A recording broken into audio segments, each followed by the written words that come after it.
Headlights sliced across the rain-slick asphalt, and the world narrowed to a red and blue glare in Naomi Carter's rearview mirror, a pulsing metronome for trouble she had seen too many times to count. She eased her black SUV to the shoulder, engine idling, hands already at 10 and 2, open, visible, patient, the kind of calm that takes years of training and a lifetime of practice. Her GPS still blinked the same detour screen. Construction had rerouted the avenue leading to Fort Hamilton's Gate 3, and she had pulled over for 30 seconds to confirm the new route. 30 seconds that suddenly felt like a trial. A patrol car door thumped, then boots scraped wet gravel. Officer Rick Halden walked up with his jaw set and his palm hovering near his holster, posture like a verdict delivered before evidence. "License and registration," he said, clipped, cold, the words arriving like a door slammed shut. "Yes, officer," reaching to my right, Naomi replied, slow as sunrise, narrating every motion the way every black parent teaches their child to survive a roadside stop. He scanned her documents without looking at her name, eyes skimming for faults instead of facts. "You know you can't park on a state shoulder unless it's an emergency," he said, gaze hard, tone harder.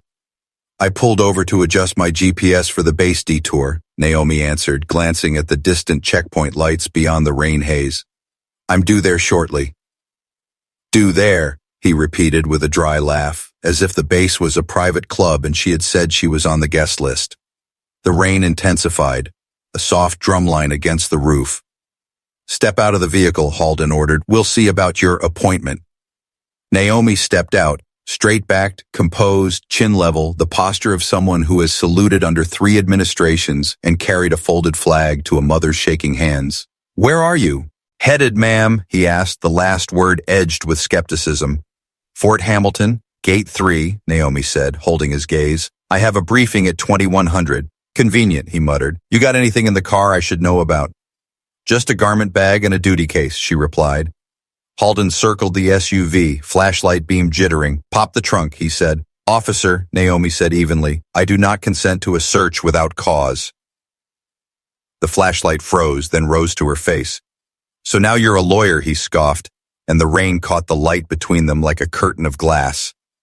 "What's your name?" Naomi asked, calm as a winter lake. "Officer Halden," he said, and tapped his badge as if it were armor. "And you're—" "Naomi C. Carter," he finished, stumbling over the second word for the first time because he actually read it. Something subtle shifted, a crack in his confidence. He still pressed forward. "Why the tinted windows, Miss Carter?" "Standard factory tint," she said, patient. "Within state regulation." He sniffed, dissatisfied with the facts, satisfied only by control. "Turn around," he said. "Hands on the hood." "For what cause?" Naomi asked, still soft, still steady. "Obstruction," he snapped, "and suspicious behavior." Naomi drew a slow breath and looked at the base lights again, then at the storm-bright road, then back to him, 1,000 calculations sliding into place like a bolt in a receiver. "Officer Halden," she said, "I will comply, but I will also make a phone call." "You're not calling anyone, Midter," he said, thumb grazing the radio. "Not until I say so." She held his eyes, and something in her gaze, something earned in sand and smoke and midnight command posts, stilled the air. "Then I will use my right to contact my duty office after you complete your safety pat-down," she replied, voice measured, words crisp and lawful.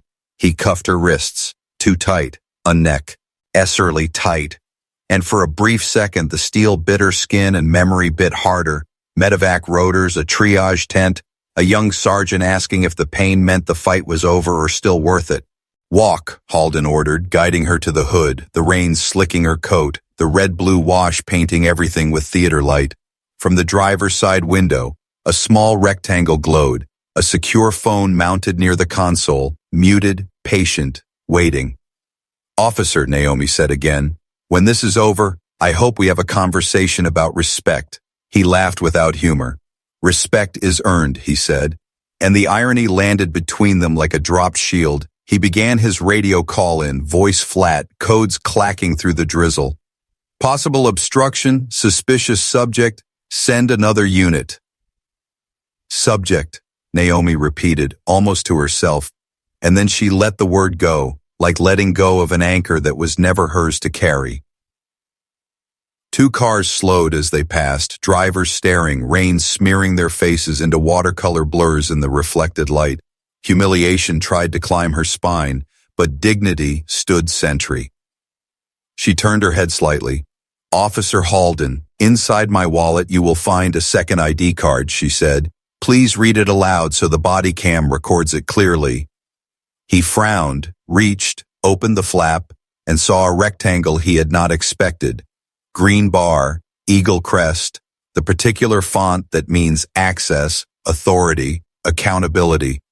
He hesitated, then read, "Department of Defense, United States Army, Carter, Naomi E., rank." His voice thinned. "Lieutenant General."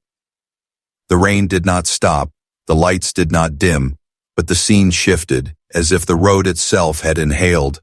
Halden swallowed, jaw ticking, then forced a smile he didn't feel. "Well, that doesn't put you above the law, does it?" "No one is above the law," Naomi said, "but rank does place me within a duty chain." He handed the card back, cuffs still biting, pride refusing to retreat. "We're still doing this by the book," he said. "We should," Naomi answered. "Let's make sure we are using the right book." She angled her shoulder and he finally grudgingly loosened the cuffs one notch, enough to let feeling return to her fingertips. "Thank you," she said, "because respect is a discipline, not a reward. Now, by policy, a senior officer detained in proximity to a federal installation may contact the installation's provost marshal." "Radio stays with me," he replied, but the certainty was fading from his tone. "I don't need your radio," Naomi said. "I need my one call." He looked toward the base lights, then to the camera on his chest, then to the rain, as if any of them would answer for him. "Fine," he said. "One call speaker, right here." She nodded, gave him the passcode, and watched as he unlocked the secure line on her console. A clear tone, then a click, and a voice answered. "Provost Marshal, Fort Hamilton." "This is Lieutenant General Naomi Carter," she said, posture unbowed, voice low and level. "I am being detained outside Gate 3 by a state officer. I am safe, I am compliant, and I request a duty liaison and a legal observer to ensure policy is followed." There was a pause, the efficient kind, the kind that means a checklist just opened. "Understood, ma'am," the voice replied. "Stay on the line." Halden shifted his weight, rain beating on his cap brim, the red-blue stutter coloring the uncertainty on his face. From the base road came a new sound under the rain, a steady, distant rumble, not threatening, not frantic, just purposeful, like a drumbeat at the start of a parade that will not be stopped. Naomi looked at the patrol car camera and spoke for whoever would watch later. "Respect is not a courtesy you extend after a background check," she said. "It is a baseline." The rumble neared, headlights fanning through the storm, the gate lights brightening, radios waking up along the corridor. Officer Halden cleared his throat. "Like I said," he muttered. "We're doing this by the book." Naomi's eyes softened, not in surrender but in mercy. "Good," she said. "Then the book will protect both of us."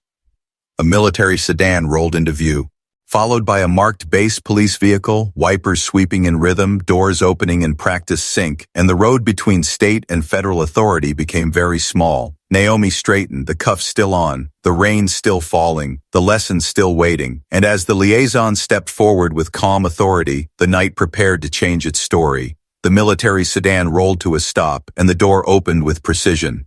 Lieutenant Colonel Harris stepped out first, crisp uniform under his raincoat, his presence carrying both calm and command. Beside him, the base provost marshal followed, eyes immediately scanning the scene, the cuffs, the patrol car, the dripping red-blue lights. "General Carter," Harris said firmly, voice cutting through the rain. "We came as soon as your call came through." He moved closer, posture protective, yet respectful. "Officer, release her immediately." Halden stiffened, pride fighting reason. "This is my stop. I was conducting a lawful detention," he said, but his words trembled under the weight of titles and insignia. The provost marshal's eyes narrowed. "You cuffed a 3-star general without probable cause." His tone made the rain feel colder. "Explain yourself." Halden's jaw worked. "She was parked illegally. She refused to consent to a search, and she was adjusting her GPS outside a federal installation," Harris interrupted, steel in his voice. "She informed you of her duty. and you ignored her credentials. Naomi remained silent, watching, her dignity intact even as the cuffs still clamped her wrists. She had learned long ago that silence could speak louder than any protest. The provost marshal moved closer, his voice calm but carrying weight. "Officer, your camera is recording, correct?" "Yes," Halden muttered. "Then this will all be reviewed," the marshal said, and turned to Harris. "Uncuff the general." Harris stepped forward, key in hand. The click of metal unlocking was louder than the rain. Naomi flexed her wrists slightly, blood returning to her fingers.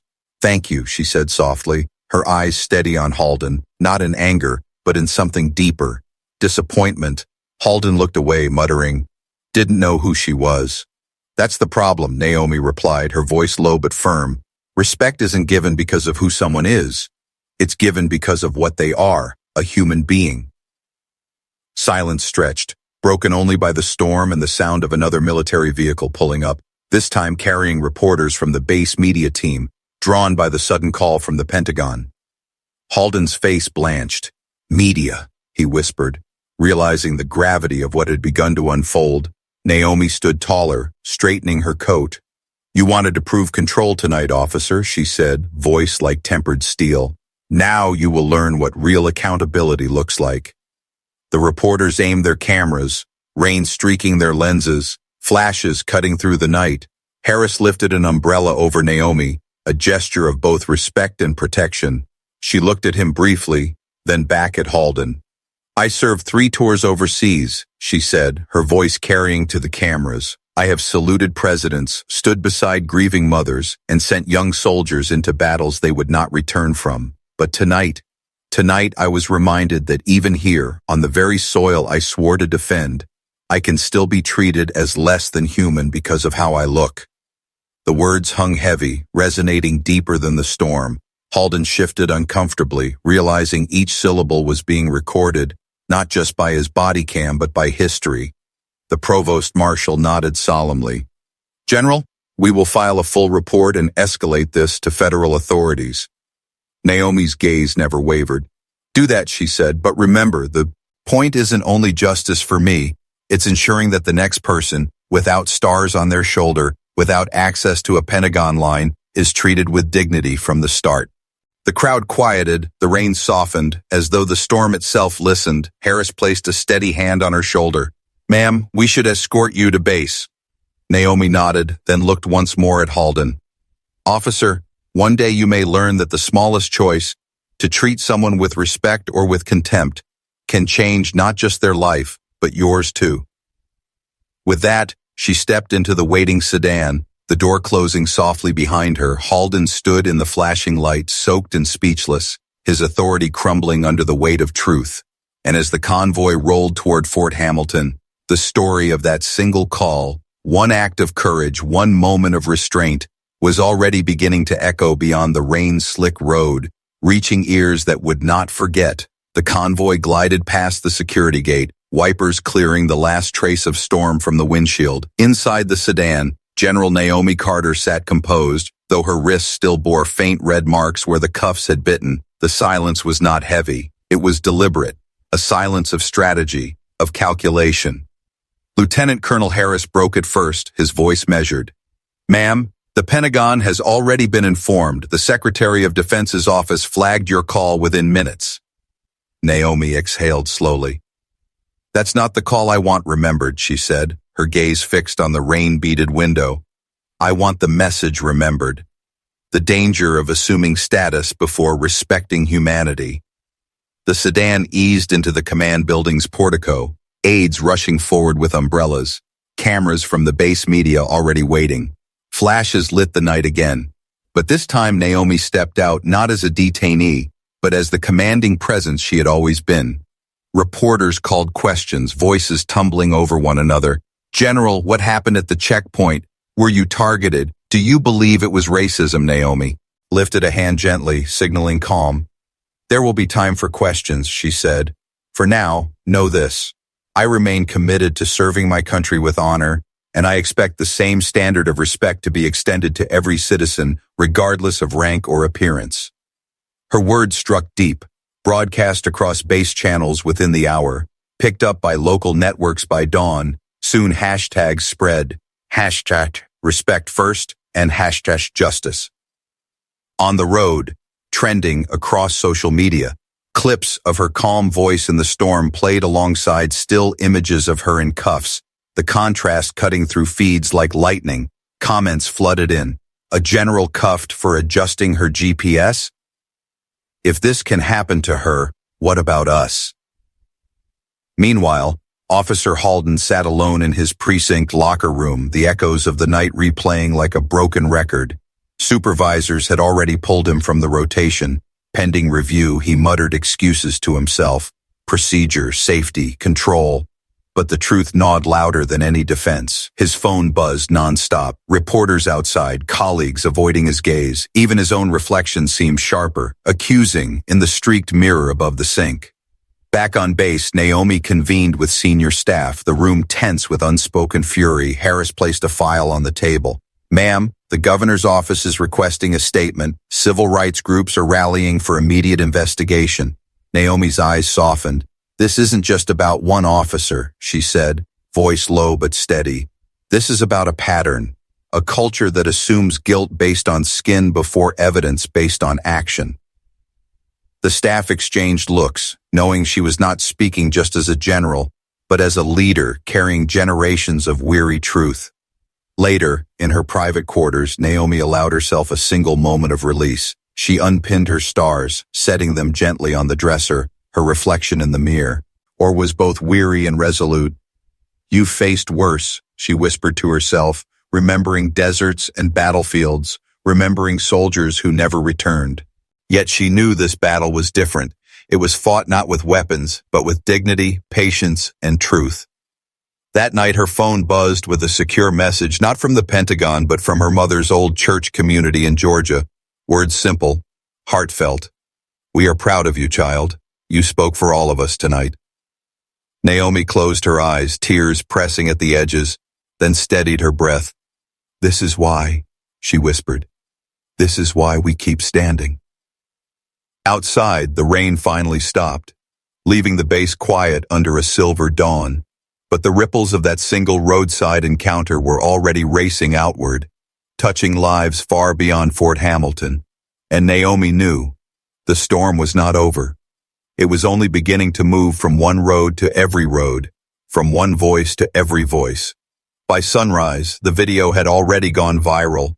Body cam footage leaked through internal review channels. The image of a three-star general standing in the rain with cuffs on her wrists became the headline shot on morning broadcast. Anchors repeated the same line with disbelief. Lieutenant General Naomi Carter, the highest-ranking African-American woman in U.S. Army history, detained during a routine stop. Naomi sat in her office, coffee cooling on the desk, untouched, screens around her lit with news feeds. Harris entered, his jaw tight, folder in hand. "Ma'am, the White House called, twice," he said. "The president wants a private briefing this afternoon. Civil rights leaders are also demanding a statement." Naomi closed her eyes for a breath, then nodded. "We'll meet them," she said, "but not with anger. With clarity. The nation doesn't need fury. It needs truth it can hold on to." Meanwhile, Officer Halden faced a storm of his own. Reporters clustered outside his precinct, chants from protesters echoing down the block. "Respect all, justice now," spray painted on placards. His super IORs placed him on administrative leave, his badge surrendered for review, the sting of humiliation sharper than he had ever imagined. For the first time, he saw himself in the mirror not as protector, but as aggressor, the image impossible to erase. On base, Naomi prepared her statement, aides drafted versions full of legal terms and political restraint. She pushed them aside. "No," she said softly but firmly. "This isn't a press release. This is a lesson, and it must sound like one." She stood at the podium later that day, cameras live, soldiers lined in quiet rows behind her. She spoke evenly, her tone steady as steel. "Last night, I was reminded that respect is not guaranteed by rank, title, or uniform. It is something every person deserves at the very beginning of any interaction. To deny that respect based on race, appearance, or assumption is not only unjust, it is un-American." The room stilled, her words cut through like an anthem. I called for help not because I was a general, but because I am a citizen entitled to fairness like anyone else. If my stars protected me in the end, remember, there are countless others without stars, without rank, who face worse every day with no camera to record it. For them, we must do better. Applause rose, not staged, but raw and spontaneous. Reporters captured every second, hashtags surged again. Petitions flooded Congress within hours demanding new accountability measures for roadside policing. In a quiet corner of the base chapel, Naomi later knelt in silence, the weight of responsibility pressing her shoulders. She whispered, "Let this moment lift others, not just me." Outside, a group of young cadets waited nervously. One finally stepped forward, voice shy but strong. "Ma'am, you gave us courage today." Naomi smiled faintly. "Then carry it with you and pass it on, because courage isn't meant to stop here." That evening, the president addressed the nation briefly, referencing her ordeal without naming the officer. "No servant of this country should ever be treated with less than dignity on our own streets," he said. General Carter reminded us that respect must come before recognition. Across living rooms, across phones, across whispered kitchen table conversations, the message spread wider than any uniform, and Naomi knew what began as one stop on a rainy road had become a mirror the nation could no longer ignore. Days turned into a week, but the fire lit by Naomi's calm defiance did not fade. Congressional hearings were announced, civil rights groups pressed for immediate reforms, and the Department of Justice launched a formal investigation into roadside discrimination practices. Naomi herself kept working quietly, refusing to let the noise turn her into a symbol without substance. She drilled with her units, reviewed readiness reports, and reminded every soldier under her command that discipline begins with respect. Yet everywhere she walked, she felt the shift. Young troops straightened taller. Civilians greeted her with newfound reverence. Her ordeal had made her a living reminder of both pain and strength. Officer Halden, meanwhile, sat before an internal affairs board, his words faltering under questioning. "I followed procedure," he repeated, but the panel countered with body cam footage, transcripts, witness statements. "You ignored credentials, escalated without probable cause, and used language inconsistent with professional conduct," one investigator said firmly. Halden's excuses crumbled, each defense sounding thinner than the last. Public opinion weighed heavier still. Petitions calling for his dismissal surpassed 1 million signatures. His precinct phone lines jammed with demands for accountability. Even fellow officers distanced themselves, muttering that he had embarrassed the badge. Halden realized that one decision, one moment of arrogance, had rewritten his entire career. On Capitol Hill, Naomi testified with calm posture, sitting before senators and representatives, cameras flashing. "I am not here to punish one man," she said, her voice steady. "I am here to expose a pattern, where assumptions about race and appearance lead to unnecessary confrontations, too often ending in tragedy. My case ended in a phone call. Others end in funerals. We cannot allow respect to be optional." The chamber fell silent, her words resonating deeper than politics. Mothers of fallen sons nodded through tears. Veterans in uniform clasped their hands. Even hardened lawmakers softened, realizing her testimony was not just about her. It was about everyone, unseen and unheard. Her statement sparked proposals for new training mandates, expanded body cam policies, and a federal oversight committee. Headlines captured the moment with phrases like "General turns ordeal into reform" and "respect before rank," a call to action. In Georgia, Naomi's hometown church held a vigil, candles flickering as her childhood pastor spoke. "She stood in the rain so others might walk in the sun," he said, and the congregation hummed in agreement. That night, back on base, Naomi sat at her desk, letters piled high, some from soldiers, some from school children, all thanking her. One stood out, written in careful crayon strokes. "Dear General, thank you for being brave. My dad says people should look at hearts, not skin. I believe that too." She smiled, tears rising, and pinned the letter to her board, more precious than metals. Justice was still unfolding, policies still being drafted, hearings still continuing, but already Naomi's single call had moved the nation toward a long overdue reckoning. The storm she had endured was turning into a current of change, and as she looked out at the flag whipping in the night wind, she whispered, This fight isn't over, but we are moving. Weeks later, the echoes of that rainy night scene still rippled across the nation. Reforms had begun moving through Congress, new training policies rolled out across multiple states, and Naomi Carter's name had become more than a headline. It had become a symbol of resilience, respect, and change. Yet for Naomi, life carried forward with its usual weight of duty. She rose before dawn, drilled with her troops, and answered the steady stream of calls from leaders who now sought her counsel not only on defense but on justice. She remained calm, humble, focused, never letting the fame overshadow the principles she stood for. One afternoon, she received word that Officer Halden had requested a private meeting. Her staff hesitated. "Ma'am, you don't owe him anything," Harris said firmly, but Naomi nodded. "Sometimes the hardest respect we show is to those who failed us most." The meeting was arranged in a neutral room at the precinct. Halden entered looking smaller than she remembered, shoulders heavy, eyes downcast. Gone was the arrogance of that night, replaced by weariness and regret. "General," he said quietly, I came to apologize."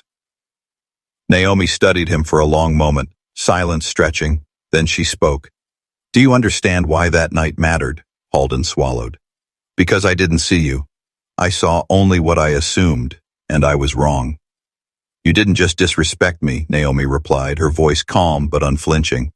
"You disrespected the uniform I wear, the men and women I lead, and every citizen who deserves dignity on their own streets." Halden nodded slowly, shame carving lines deeper than years ever could.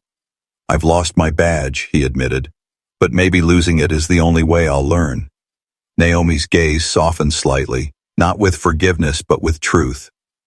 Accountability is never easy, but change begins when we finally face ourselves. The conversation ended without ceremony. Halden left humbled, Naomi left resolute. Sometimes justice is not about punishment, but about reflection. That evening, Naomi stood once more at a podium, this time not in front of Congress, not under storm clouds, but before a crowd of young cadets at their graduation. Her voice carried with conviction. "Never forget," she told them, "your rank, your badge, your title. These are responsibilities, not privileges. Respect every person, because behind every uniform, every skin, every face, there is a human being whose worth does not depend on your perception." Applause thundered. Cadets saluted, and Naomi returned it with pride, her message etched into their futures. Later, in the quiet of her quarters, she looked again at the crayon letter pinned to her wall. The child's words, simple but eternal. "People should look at hearts, not skin." She touched it gently, whispering, "That's the real victory." The world outside still wrestled with prejudice, still struggled with respect, but thanks to one stormy night, one unjust stop, and one decisive call, the path toward change had grown brighter. Her story was not just hers anymore. It belonged to everyone who believed in justice, in dignity, in the power of respect. And so, the lesson endured. Never judge by appearance, never withhold respect, because the person you underestimate might be carrying the strength to change the world.